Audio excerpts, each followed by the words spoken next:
BA द्वितीय वर्ष के विद्यार्थियों, हिंदी साहित्य के प्रथम प्रश्न पत्र के अंतर्गत आज हम देव की व्याख्या, रीतिकालीन कवि देव, उनके काव्य की व्याख्या के कुछ महत्वपूर्ण अंशों की व्याख्या करेंगे। कल भी मैं आपको व्याख्या करा चुकी हूँ। आज की कड़ी में जो पद्यांश हैं उनमें पहला पद्यांश इस प्रकार है। जब ते कुंवर कान रावरी कला निधान, कान परिवा के कहूँ सुजस कहानी सी, तब ही ते देव देखी देवता सी हंसत सी, रीझत सी खीजत सी रूठत रिसानी सी, छोही सी छली सी छीन लीनी सी छकी सी छिन, जकी सी टकी सी लागी थकी थी रिकानी सी, बींधी सी बंधी सी विख बूढ़ी सी विमोहित सी, बैठ बाल बकती विलोकत विकानी सी। यहाँ पर गोपिका के उस अवस्था का वर्णन एक सखी ने कृष्ण से किया है जो श्री कृष्ण के प्रेम में अपने आप को भूल चुकी है। वो कहती है, गोपिका, एक सखी गोपिका के बारे में या नायिका के संबंध में कहती है कि जब से उसने हे कुंवर कान रावरी कला निधान, आपकी कलाओं, जो कला के खजाने हैं, आप 16 कलाओं से पूर्ण है श्री कृष्ण, जब से उसने, नायिका ने या गोपिका ने, आपकी कलाओं की कथा, सुयश कहानी, जो आपके यश को फैलाने वाली है, ऐसी कहानियाँ अपने कानों के द्वारा सुनी है, तब से उस गोपिका की स्थिति ऐसी हो गई है। तब ही से देव देखी देवता सी हंसत सी, हे देव, तब से ही मैंने देखा है। देव कवि वर्णन करते हैं, या देव के दो अर्थ निकल रहे हैं। देव कवि वर्णन करते हैं कि हे देव, हे श्री कृष्ण। गोपिका कहती है, सखी कहती है कि हे श्री कृष्ण, तब से मैंने उसको जिस अवस्था में देखा है वो कैसी है, वो कभी कभी तो देवता के समान प्रतीत होती है, यानी जैसे देवालयों में देव मूर्तियाँ होती हैं या मूर्ति के समान वो स्थिर हो गई है। कभी वो हंसती हुई सी प्रतीत होती है, रिझत सी खीजत सी, कभी अनावश्यक बिना किसी बात के प्रसन्न हो जाती है, कभी खींच जाती है और कभी रूठ जाती है, तो कभी रिसानी सी क्रोधित हो जाती है। यानी कि उसका अपनी भावनाओं पर कोई नियंत्रण नहीं रहा। छोही सी छली सी छीन लीनी सी छकी सी छिन, कभी वो क्षुब्ध हुई सी प्रतीत होती है, कभी ऐसा लगता है छली सी, किसी ने उसको छल लिया हो, उसके साथ धोखा किया हो, और उसके बाद जो धोखा खाने वाले की स्थिति होती है, ऐसी ही क्षुब्ध सी वो प्रतीत होती है। छीन लीनी सी छकी सी छीन, और कभी ऐसा लगता है कि मानो उसको स्वयं से ही किसी ने छीन लिया हो, और कभी वो मुग्ध सी प्रतीत होती है, यानी क्षण प्रतिक्षण उसकी भावनाएं परिवर्तित होती रहती हैं। वो अस्थिर हो गई है, उसके जो भावनाएं हैं वो पूरी तरह से अस्थिर हो गई हैं। जकी सी टकी सी लागी थकी थी रिकानी सी, जकी सी, कभी वो स्तंभित सी लगती है, अचानक जैसे कोई स्तंभित हो गई, यानी किसी चीज़ से एकदम आश्चर्यचकित हो गई, और कभी टकटकी लगाकर इधर उधर देखती रहती है, कभी बड़ी थकी हुई सी लगती है और कभी थिरकने लगती है, यानी कि वो चंचलता के साथ उसकी चंचलता उसके कार्य व्यापारों में अभिव्यक्त होने लगती है। बींधी सी बंधी सी बूढ़ी सी विमोहित सी, और कभी कभी वो ऐसी लगती है कि मानो से किसी ने बींध दिया है, यानी घायल कर दिया है। कभी ऐसा लगता है कि बंधी सी बंध गई है, अर्थात वो परवश हो गई है पूरी तरह से, और कभी कभी ऐसा लगता है कि मानो वो विष में डूब गई है, विख बूढ़ी सी विष में डूब गई है, विष में उसे किसी ने डुबो दिया है। और कभी कभी विमोहित सी, पूर्ण रूप से मोहित सी प्रतीत होती है। बैठ बाल बकती विलोकत विकानी सी, इस प्रकार वो बालिका बैठ करके एक स्थान पर कहीं कभी बकबक करने लगती है, और कभी ऐसी लगती है कि मानो वो किसी के हाथ में बिक गई है। इस प्रकार यहाँ पर कृष्ण के प्रेम में आसक्त एक गोपिका का सुंदर चित्रण देव ने अपने शब्दों में किया है। इस पद्यांश में रूपक और अनुप्रास तथा उपमा अलंकारों का सुंदर प्रयोग हुआ है।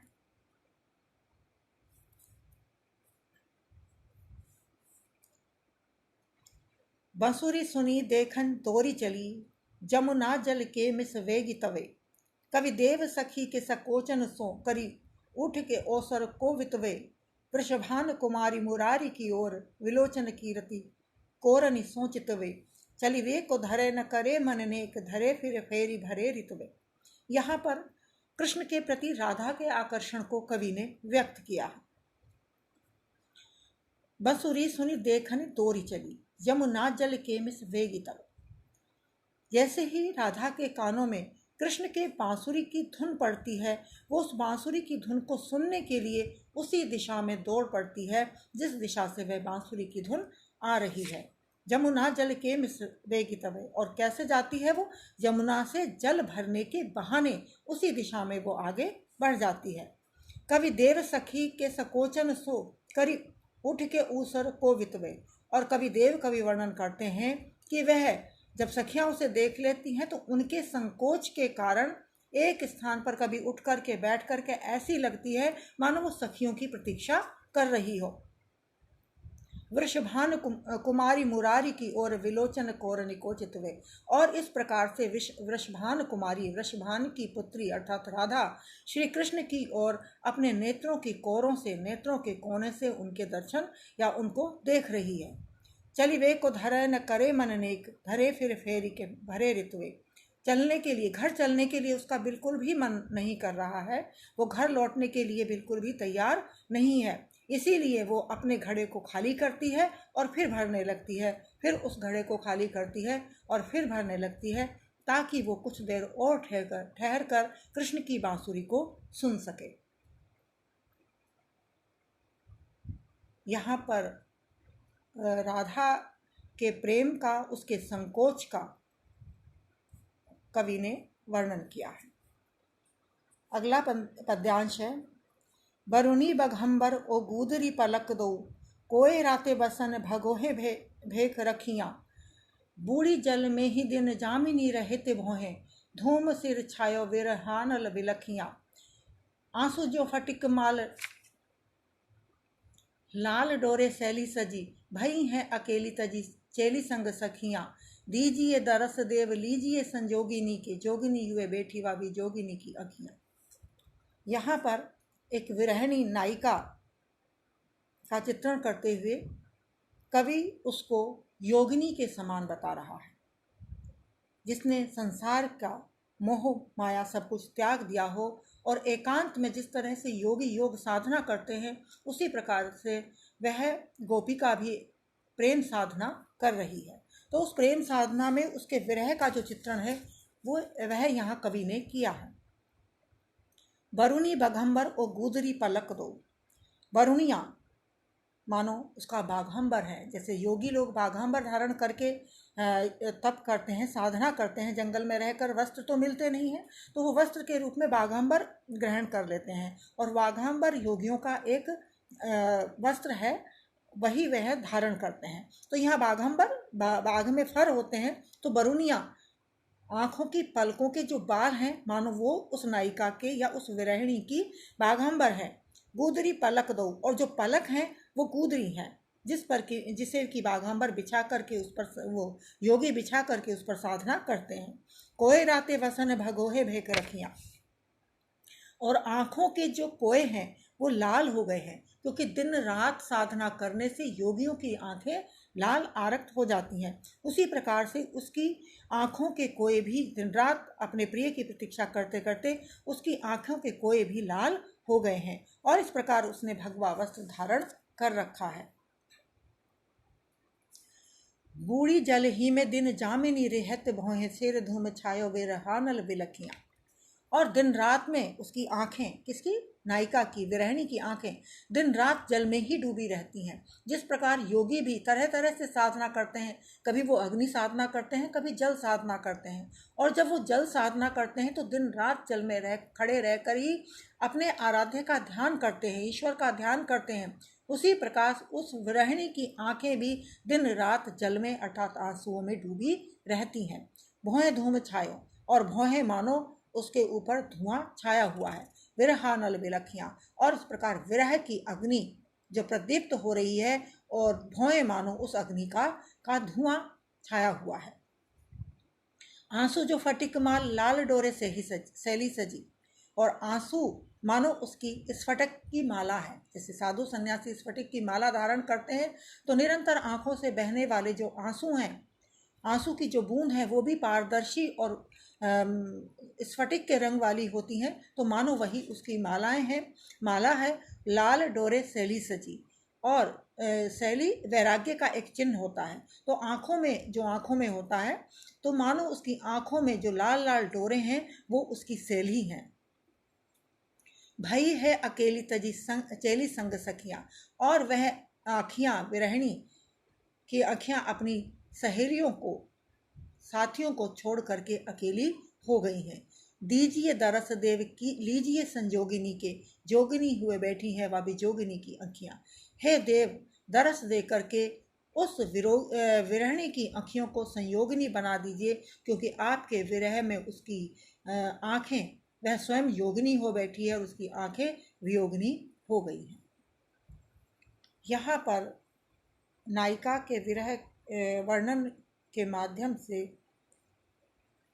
कवि ने स्थान स्थान पर योगियों की जो दिनचर्या है उसका भी चित्रण किया है। या कहा जाए कि योगियों की दिनचर्या के माध्यम से विरहिणी की आंखों के विरह का, उसकी दिनचर्या का यहाँ पर चित्रण किया है। अनुप्रास अलंकार का प्रयोग हुआ है। ऐसो जो हो जान तो कि जेह तू बिखे के संग, एरे मन मेरे हाथ पांव तेरे तोर तो, आज लोह कत नर नाहन की नाही सुनी, नेह सो निहारी हारी वदन निहोर तो, चलन न दे तो देव चंचल अचल करी, चाबुक चितावनीन मारी मुँह मोर तो, भारी प्रेम पाथर नगारो दे गरे सो बांधी, राधा बर विरद के वारिध में बोर तो। यहाँ पर जो ये पद्यांश है देव का, ये भक्ति से संबंधित है। हालांकि रीतिकालीन कवियों में श्रृंगार की ही प्रधानता रही है, लेकिन कहीं कहीं जब अतिशय श्रृंगार से ये लोग इनका मन ऊब जाता है तो कभी कभी वो अपने आराध्य की शरण में भी चले जाते हैं। ऐसा ही पद यहाँ बिहार इसने देव ने कहा है, जहाँ ये अपने मन को अपने आराध्य की शरण में, उनके चरणों में, उनके ध्यान में जाने के लिए कहता है। ऐसो जो हो जानतो कि जह तू विखे संग।